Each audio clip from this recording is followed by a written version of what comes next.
नाही म्हणत म्हणत अखेर ना निघालेच सामान आणायला दिवाळीसाठीचं.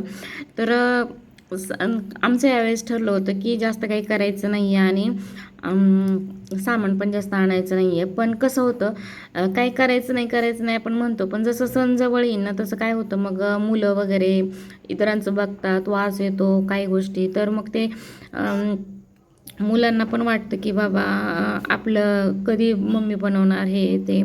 तर त्यामुळं ना आपल्याला हे बनवायलाच लागतं थोडंसं का होईना, आणि आपल्याला पूजेसाठी सुद्धा तर लागतंच. तर ते मला ना बाहेरचं बिलकुल आवडत नाही. त्याच्यामुळं मी थोडंसं का होईना घरात बनवायचं ठरवलेलं होतं. आणि त्यामुळं मग गेलो डीमार्टला गेले की परीचं पहिलं काम असतं आईस्क्रीम. तर आज ना आम्ही नेहमी खात नाही, पण तिच्याबरोबर आजसुद्धा खाल्ली. त्याच्यानंतर सामान घेतलं आणि घरी आलो. तर बघू शकता, नाही म्हणता आपलं बरंचसं सामान होऊन जातं एक गोष्टी. आणि ह्याच्यामध्ये ना खाण्यापिण्याच्या गोष्टी सोडून दुसऱ्याच गोष्टी जास्त आहेत.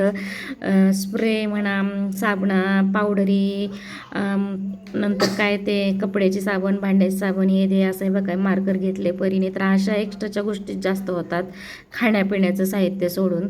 तर डीमार्टला गेलं की हेच काम होतं. आता मला ना तुम्हाला एक गोष्ट इथे दाखवायची आहे. तर हे एवढं मोठं सामान घेतलेलं आहे डीमार्टमधून. एक अगदी 4,500 बिल झालं आहे.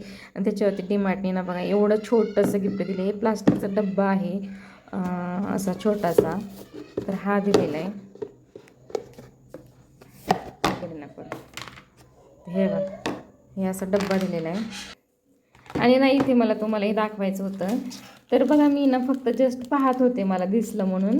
तर हे डीमार्टमध्ये अशा पद्धतीचे नाही रांगोळीचे काय म्हणतात ह्याला, हे रांगोळी काढण्यासाठी आपण घेतो बघा बाहेरून अशी बाटली वगैरे असतं ते.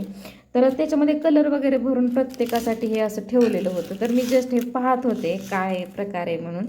तर ना आमच्या परीने हे कधी उचलून घेतलं आणि सामानात टाकलं ते मला पण माहीत नाही. आणि आमच्या ह्यांनी ह्याचं बिल पण करून टाकलं लगेच. तर त्यामुळं मला हे घ्यावं लागलं, म्हणजे घेतलं गेलं हे. तर अशा काही गोष्टी घेतल्या जातात सोबत मुलं असले की. तर हे नाही बघा 69 रुपयाला आहे 6 बॉटल्स. तर बघू आता याचा कसा यूज होतोय काय, म्हणजे याच्याने व्यवस्थित रांगोळी काढता येते की नाही ते.